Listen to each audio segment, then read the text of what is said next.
اللہم صلی علی سیدنا محمد معدن الجود والکرم وآلہ واصحابہ الکرام وابنہ الکریم وبارک وسلم صلاۃ دائمۃ سرمدا ابدا۔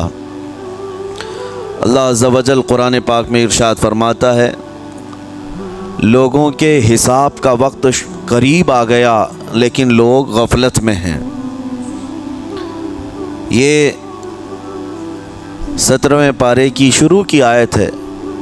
اللہ تعالیٰ یوں فرماتا ہے، اقترب للناس حسابہم، لوگوں کے حساب کا وقت قریب آ چکا، وہم فی غفلت معرضون، اور وہ اترائے ہوئے غفلت میں پڑے ہوئے ہیں، منہ پھیرے ہوئے ہیں۔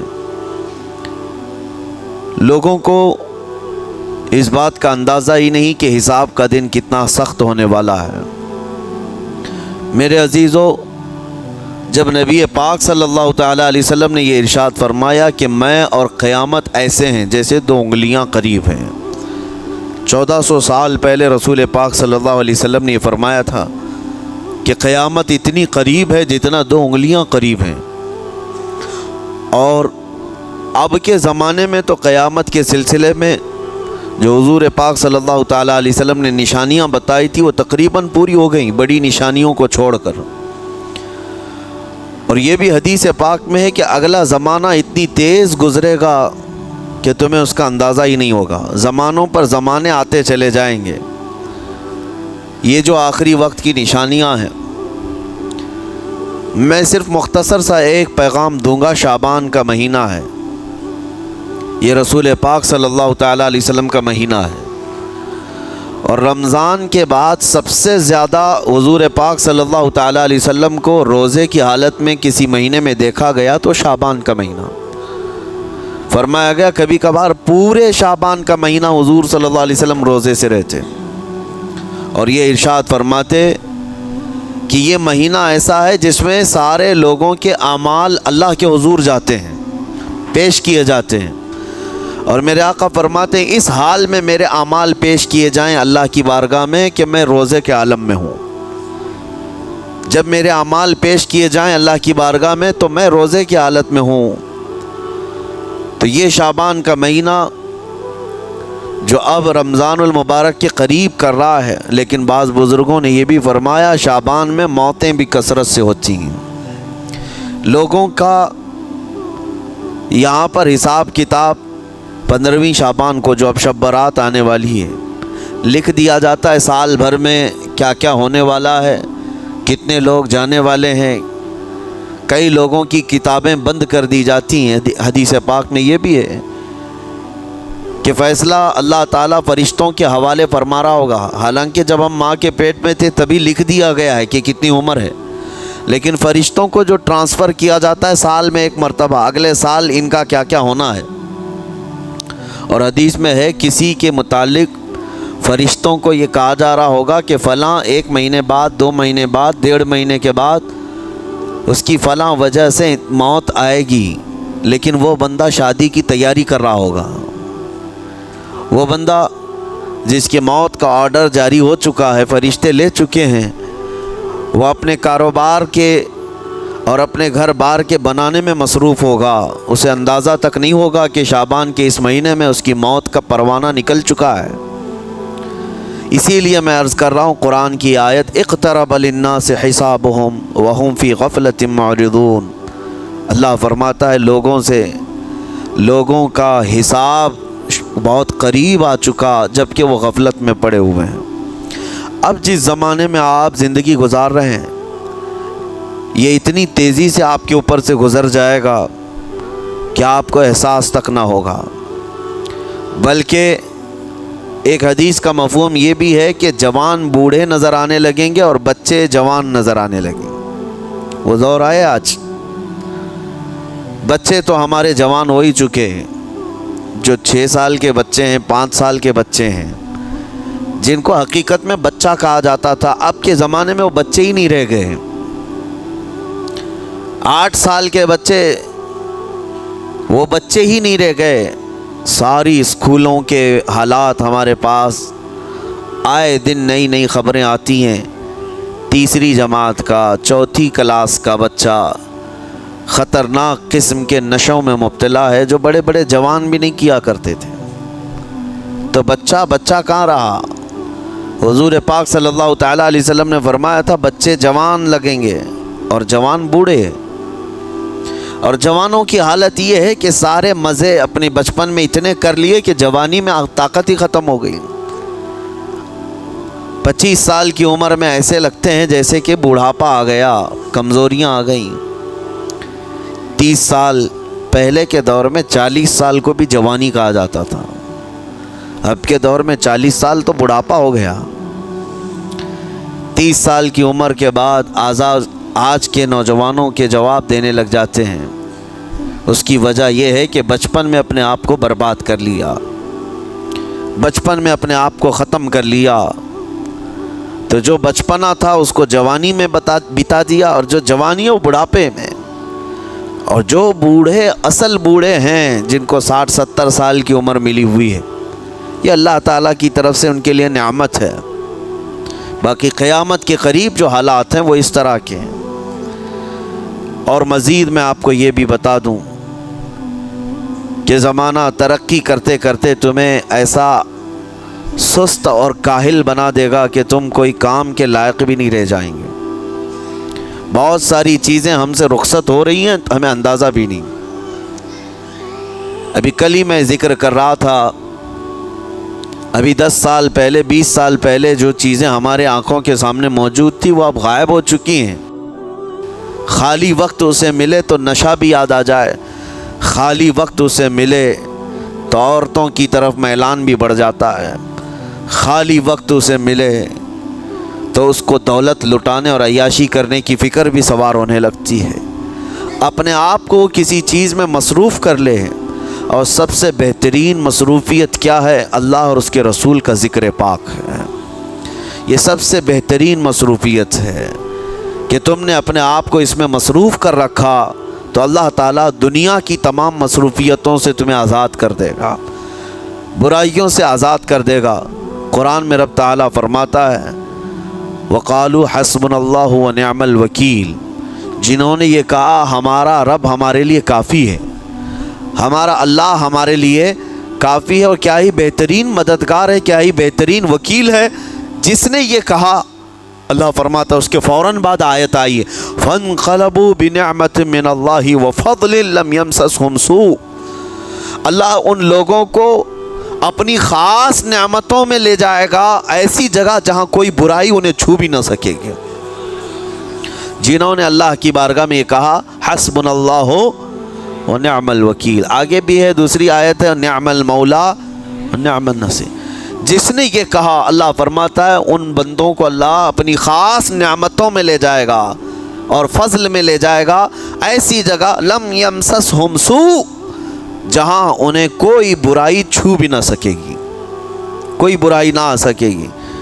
इसीलिए कसरत से अपने आप को मसरूफ़ रखो। ये जो महाफिल हमारी हो रही हैं, अल्लाह करे कि हमेशा कायम रहे। हम हफ्ते में एक मरतबा ज़िक्र की मजलिस में आते हैं अपने दिल को अल्लाह ताला की याद से मामूर करने के लिए। वैसे खाना तो दिन में 3 मरतबा और कोई तो 5 मरतबा खाते हैं।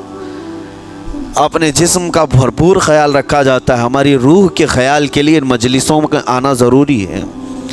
ये मजलिसों की पाबंदियाँ, और अगर आप इसको ही ये समझ कर ना चलें कि हमने एक बार हफ्ते में ज़िक्र कर लिया तो अब काफ़ी है।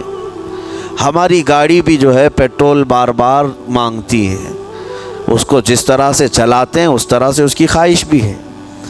रोज़ाना गाड़ी को अगर कहीं खड़ी कर रखें तो ज़्यादा पेट्रोल नहीं लगेगा, लेकिन चलती रहे तो बार बार पेट्रोल की ज़रूरत है। हम में से अभी कोई ऐसा नहीं है जो बिस्तर पर पड़ा हुआ है, हर कोई चल रहा है, फिर रहा है, दुनिया में मसरूफ़ है। तुम अपने खाने पाने भी कर रहे हो, लोगों से मुलाकात भी कर रहे हो, इसका मतलब है तुम्हारी गाड़ी चल रही है और इसको पेट्रोल बार बार चाहिए।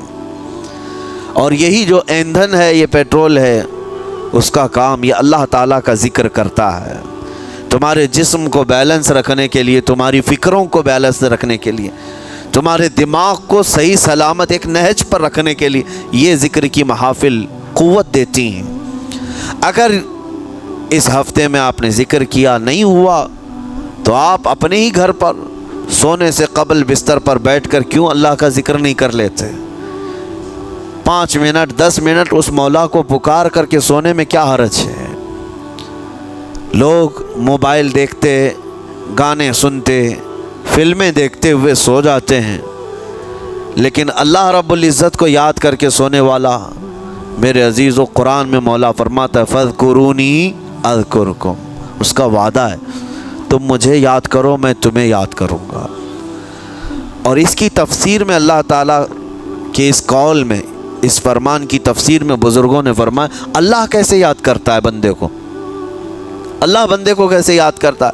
जब तुम उसकी याद में मसरूफ़ रहे, अपने आप को बिज़ी कर रखा, अल्लाह तुम्हें कैसी जगह याद करता है?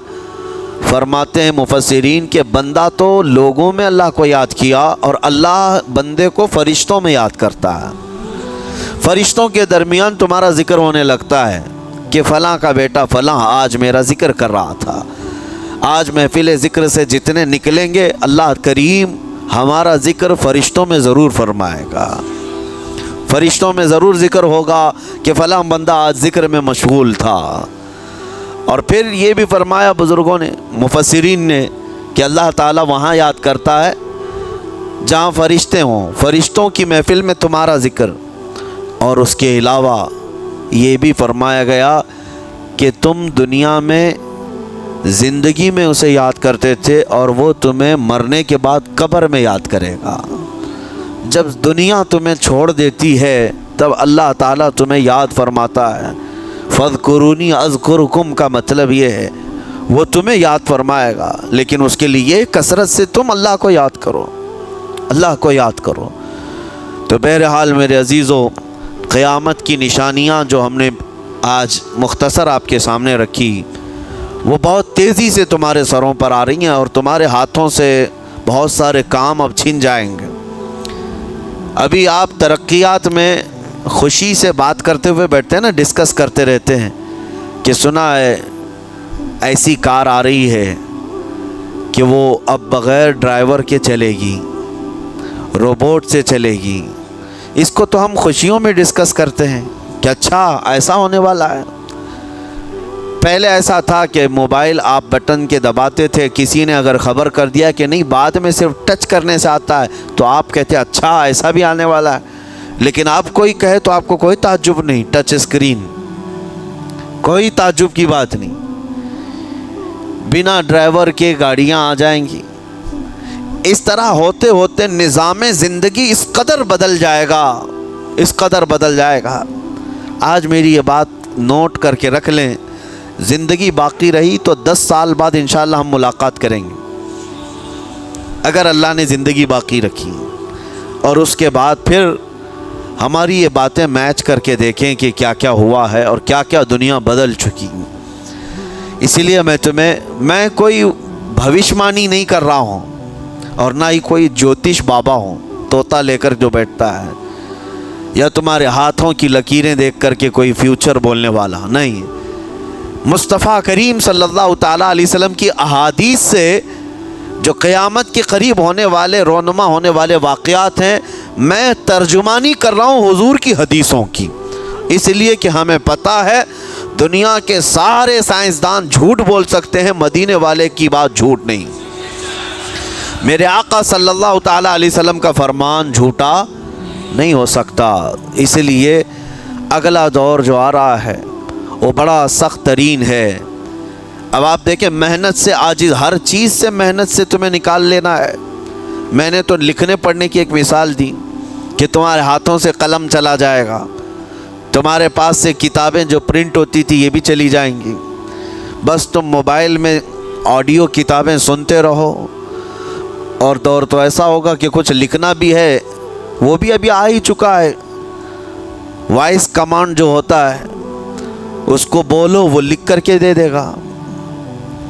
तुम उसमें मोबाइल में जो बोलोगे वो टाइप भी हो जाएगा। तो जब आपके बोलने से सब लिख भी जाता है तो कलम उठाने की ज़रूरत क्या है? कलम छूट गया तुम्हारे हाथ से, ये सब चीज़ें छूट जाएंगी। आगे अब दौर के मुतालिक पेशेनगोइयाँ बाज़ साइंसदानों ने ये भी की हैं کہ بچے پیدا کرنے کے لیے شادی ہونا بھی ضروری نہیں. یہ دنیا کا پلان ہے.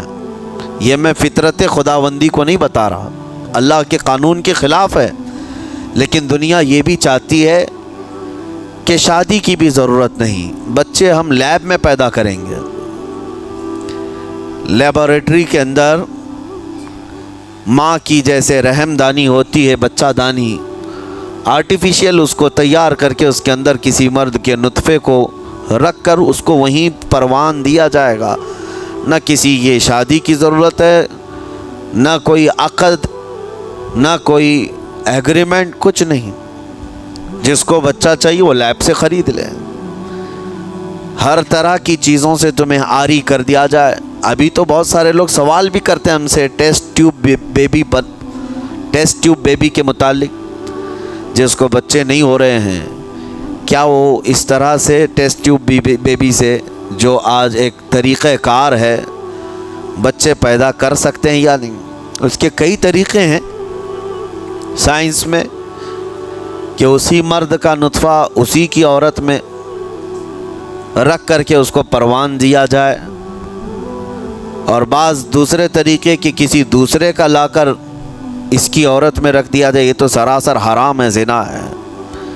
لیکن ائمہ اکرام، فقہاء اکرام نے حلال رشتے کے اندر ہی مرد اور عورت جو شادی شدہ ہیں ان کو بھی اس طریقے سے بچہ حاصل کرنے کی اجازت نہیں تھی.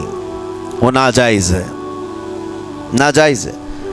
بچے دینا یہ اللہ کی شان ہے. حضرت ابو ہریرہ رضی اللہ تعالیٰ عنہ حضور صلی اللہ علیہ وسلم کی بارگاہ میں حاضر ہوئے، عرض کرتے ہیں عرب والے لوگ عزل کرتے ہیں یا رسول اللہ، یعنی بچے نہ ہونا نہیں چاہیے کسی کو، تو پریکاشن لیتے تھے وہ لوگ. اس کا طریقہ کار ان کا الگ تھا عربوں کا. وہ انزال نہیں کرتے، اس سے پہلے جدا ہوتے. حضرت ابو ہریرہ رضی اللہ تعالیٰ عنہ نے حضور کی بارگاہ میں پوچھا کہ ایسا کیا کرنا کیسا ہے؟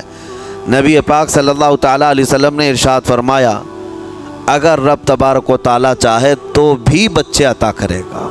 کوئی عزل کر لے، الگ ہو جائے، اگر مولا کو دینا ہو تو اس حال میں بھی اللہ تعالیٰ بچے عطا کرے گا.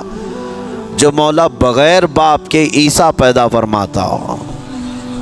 تو بہرحال میں بات الگ نہ چلی جائے اس لیے عرض کر رہا ہوں کہ اگلے دور میں سارے کام کاج تمہارے ہاتھوں سے نکل جائیں گے، عاری کر دیا جائے گا اور تمہیں سست اور کاہل بنا دیا جائے گا.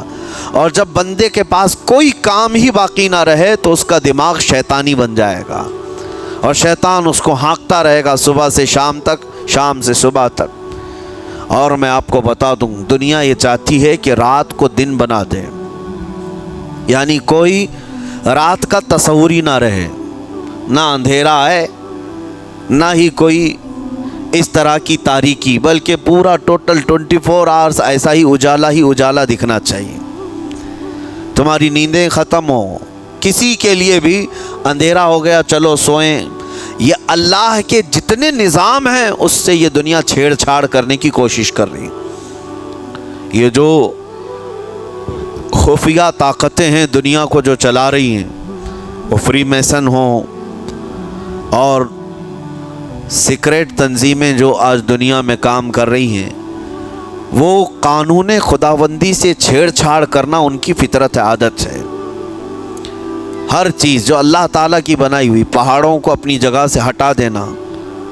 عرب میں آج پتہ ہے آپ کو، سعودی میں سب سے زیادہ پہاڑ کاٹے جا رہے ہیں. پہاڑ اتنے کاٹتے ہیں وہ لوگ، پورے کے پورے پہاڑوں کو انہوں نے زمین سے الگ کر دیا، اور وہاں پہاڑ کا وجود ہی نہیں. مکہ میں جا کر آپ دیکھ لیں، مدینے میں جا کر دیکھ لیں، 4 سال 5 سال کنٹینیو کئی مشینیں لگا کر کے پورے پہاڑ کو صاف کر دیا، پتھر کے پہاڑ.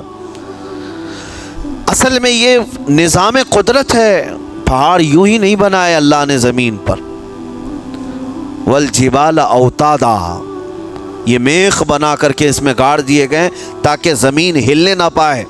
زمین پانی پر ہے، اور جب پہاڑوں سے چھیڑ چھاڑ کیا جائے گا زمینوں میں زلزلے آئیں گے، ادھر سے ادھر زمین ہل جائے گی. اور تو اور انہوں نے اپنی ٹیکنالوجی کو بڑھاتے قانون خداوندی میں چھیڑ چھاڑ کے لیے کیا نہیں کیا، انہوں نے جعلی اور آرٹیفیشیل ارتھ کویک لانے کی کوششیں کی، مصنوعی زلزلے، مصنوعی بارش ہوتی نہیں، لیکن پورے کلاؤڈ کو جمع کر کے، بادلوں کو جمع کر کے ایک جگہ، اور پھر اس کو کیمیکل کے ذریعے سے پانی برسا دیا جائے۔ لوگوں کو لگتا ہے کہ ابر چھا گیا اور پانی آنے لگ گیا، یعنی بارش بھی مصنوعی برسائی جائے، ہوائیں بھی مصنوعی چلائی جائیں، پہاڑ بھی کاٹ دیے جائیں، جعلی زلزلے لائے جائیں، سونامی کو بھی لانے کی ترکیبیں ان لوگوں نے سوچی کہ زیر زمین جو لاوا ہوتا ہے اس کے اندر دھماکہ کر دیا جائے تاکہ پانی کی موجیں بے قابو ہو کر بہت زیادہ لہریں اٹھ جائیں اور دنیا میں تباہی مچائیں۔ بیماریاں اللہ کی طرف سے آتی ہیں، لیکن بیماریاں یہ لیب میں بنانے کی کوشش کرتے ہیں کہ وائرس بنائے جائے اور لوگوں کے درمیان چھوڑ دیے جائیں، جس کو آج دنیا کی بڑی طاقتیں بایو ویپن کا کہتی ہیں، یعنی ہتھیار صرف گولہ بارود بندوق اور میزائل ہی نہیں ہیں، ہتھیار یہ وائرس بھی ہیں، کیمیکل بھی ہے، دوائیوں کی شکل میں۔ یہ برسوں سے یہ تنظیمیں اس بات پر کام کر رہی ہیں، حتیٰ کہ یہ نظام قدرت کو، نظام خداوندی کو پورے اکثر بدلنے کے لیے انہوں نے مردوں کو عورت بنانا، عورتوں کو مرد بنانے کی بھی مہم چھیڑ رکھی ہے۔ ٹرانسجینڈر، ان سب کو خاص قانونی حق دیا جائے گا، اور مرضی سے آدمی اپنے جینڈر کو، اپنی جنس کو چینج کروا لے۔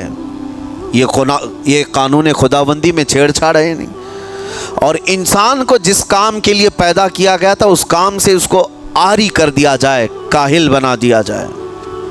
اسی لیے دیکھیں، وہ رحمان مولا چاہے تو تمہیں گھر میں بٹھا کر خوب رزق دے، وہ غفار ہے جو چونٹیوں کو اپنے سوراخ میں رزق دیتا ہے، مچھلیوں کو پانی کے اندر رزق دیتا ہے، وہ اشرف المخلوقات کو کیوں نہیں کھلائے گا؟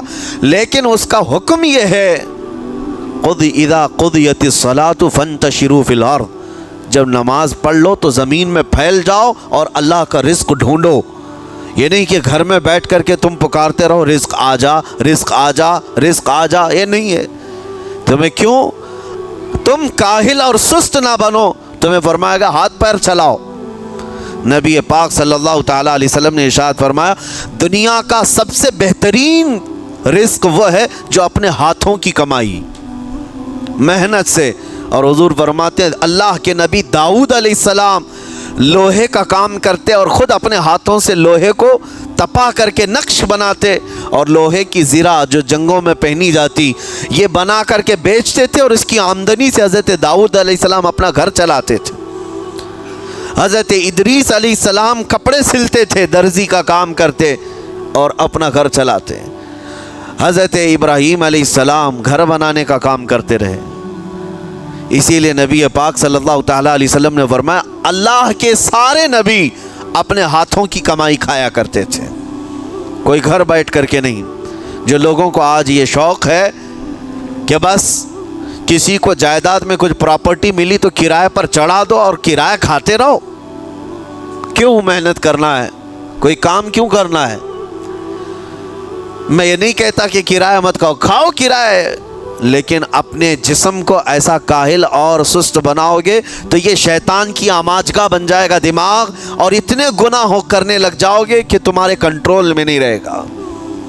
تم اس کو جتنا خالی اور سست چھوڑو گے، یا آلریڈی جو سائنسدانوں نے چوہوں پر ایکسپیریمنٹ کر کے جو دیکھا، اکثر ایسا ہوتا ہے کہ چوہوں پر جو تجربہ کیا جاتا ہے انسان کے فطرت سے بہت زیادہ میل کھاتا ہے چوہوں کی طبیعت۔ اسی لیے آپریشن تھیٹر میں بھی سکھانے کے لیے چوہے اور مینڈک کا استعمال ہوتا ہے۔ دوائیاں بھی جو سب سے پہلے بنتی ہیں وہ چوہوں کو کھلا کر دیکھی جاتی ہیں۔ انسان کی طبیعت زیادہ اس سے میل کھاتی ہے، تو جو چوہوں کو ساری سہولیات دے دی گئی تھی تو وہ آپس میں شہوت میں مبتلا ہو گئے اور ایک دوسرے کا قتل کرنے لگے۔ یہی حال इंसानों का भी होगा। जब इनको सारी सहूलियात एक जगह मिल जाएंगी तो ये एक दूसरे का कत्ल शुरू कर देंगे, ये कसरत से गुनाह करने लगेंगे और एक दूसरे का कत्ल करेंगे। इसीलिए आपको मैं जो बात कह रहा था वो अधूरी रह गई। वो रब तबारक व तआला चाहे तो घर बैठा कर तुम्हें खिलाए, लेकिन आप मुझे ये बताओ, ये जो मस्जिद में बुलाता है तुम्हें रब तआला 5 वक्त, फजर में, ज़ोहर में, असर में, मगरिब में, इशा में, और हर एक में तुम्हें अपनी पेशानी ज़मीन पर रखनी है। हाँ, एक मखसूस तरीक़ा है। क्यों? अल्लाह करीम क्या तुम्हारे इन आमाल का मोहताज है? मोहताज है रब ताला कि तुम जितने सजदे करोगे उसका पावर बढ़ेगा, उसकी ताकत बढ़ेगी, तुम्हारी इबादतों से उसके ख़जाने बढ़ेंगे? कुछ नहीं होना है। वो बेनियाज है, अल्लाहुस समद, वो बेनियाज है। लेकिन तुम्हें ये जो प्रैक्टिस कराई जाती है वो इसीलिए कि तुम सुस्त और काहिल ना बनो। किसी गाड़ी को ज़्यादा दिन गैरेज में रख दिया जाए, चाहे वो नई क्यों ना हो, जंग लग जाता है और उसके बाद फिर उसके अंदर ख़राबियाँ शुरू हो जाती हैं। इंसान अपने आप को इसी तरह काहिल रख दे, सुस्त रख दे, तो फिर उसके अंदर भी अजब अजब किस्म की बीमारियां, वो गुनाहों की बीमारियां भी शुरू होती हैं और जिस्मानी बीमारियां भी शुरू होती हैं। इसीलिए तुम्हें 5 वक्त ये प्रैक्टिस भी कराई जाती है कि नमाज़ें पढ़ते रहो, अपने आप को बिज़ी रखो। तुम बार बार पेशानी ज़मीन पर झुकाओ और उठाओ, झुकाओ उठाओ। ये प्रैक्टिस इसीलिए कराई जाती है कि तुम्हारा जिस्म सुस्त और काहिल ना रहे। अल्लाह करीम बंदों की तमाम मसालेह और उन तमाम हाजतों को बेहतर जानता है कि बंदा किस में बेहतर तरक्की कर सकता है। इसीलिए मेरे अजीज़ों, अपने आप को खाली मत छोड़ो, अपने आप को खाली मत छोड़ो। और वक्त हमारे पास इतना कम है कि हिसाब देने के वक्त हमें सबको पता चल जाएगा। क़यामत के दिन ये भी रिवायत में मिलता है कि बंदा ये याद करेगा कि मेरे पास इतना वक्त था, काश मैं कुछ ना करता तस्बीह लेकर बैठा होता, काश मैं कुछ ना करता दुआएं ही कर रहा होता, तो अल्लाह तबारक व तआला उसका बदला मुझे क़यामत में अता करता। लेकिन जिन्होंने अपने औकात को यहाँ पर खाली गंवा दिए, फजूल में बर्बाद किए, वो बहुत पछतावे में होंगे, बहुत पछतावे में होंगे। जितना वक्त अपने पास बाकी है इसको मसरूफ़ कर दो, इसको मसरूफ़ कर दो। अल्लाह करीम हम सबको गुज़रे हुए तमाम बुराइयों के कफ़ारा अदा करने की तौफ़ीक़ अता फरमाए। रब तबारक व तआला हमें सुस्ती और काहिली से महफूज फरमाए।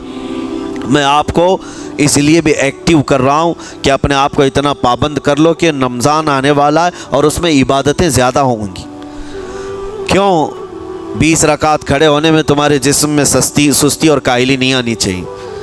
हाँ, एक दिन तरावीह में जोश में आया और दूसरे दिन इफ्तारी करके खर्राटे लेने लग गया, खा करके पूरा सो गया और उसके बाद फिर पता चला सीधे शब कदर में आया है।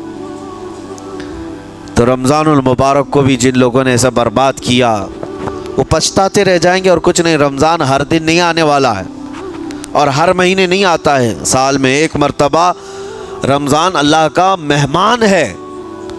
उसके आने से पहले उसकी आने की तैयारियां भी कर लो। अपने जिस्म को अभी से इतनी आदत डालो, बल्कि जिस्म को ना सही लेकिन दिमाग को इतना बना लो कि मुझे ये करना ही है।